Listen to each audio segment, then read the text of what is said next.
Alright, the next question up says, how do these squats look? I get a fair amount of wrist pain when squatting, and the thumb grip hasn't helped. Any advice? Yeah, I mean, I'm sure you can see this from looking at the video yourself, but your wrists are hyperextended during this lift.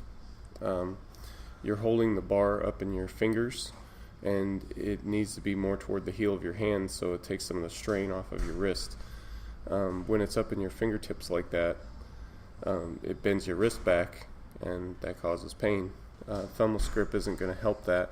The reason the thumbless grip is often useful is because it allows you to put the bar more toward the heel of your hand so that your wrist doesn't have as much strain and pressure on it. So my advice for you would be to move the bar more toward the heel of your hand, maybe try wrist wraps, something along those lines. If all else fails, take a wider grip.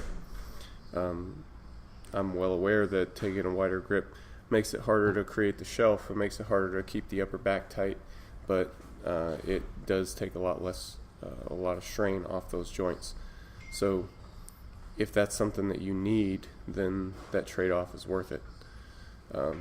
Otherwise, we do see some back rounding in your squat as you get fatigued. The first reps are fine, but then as the reps go on,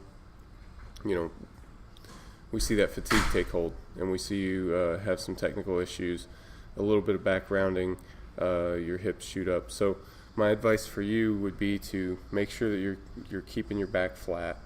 That would be a major technical error, and it would be something that we would call an RPE 10. Basically, we're going to call any back rounding in the squat an RPE 10. There's no option for back rounding in the squat. In addition, you're probably going to want to select some exercises that train the spinal erectors, but also you're going to want to train the quads. The program is already built to have a pretty good balance of work across different muscle groups in your different training. So I don't think you need to necessarily change a lot with the programming, but just make sure that you're completing all the programming, make sure that you're trying to develop those muscles, put some effort into the supplemental work. It's a long-term investment, but it's still important. So hopefully that helps you. Please let me know if you have any further questions.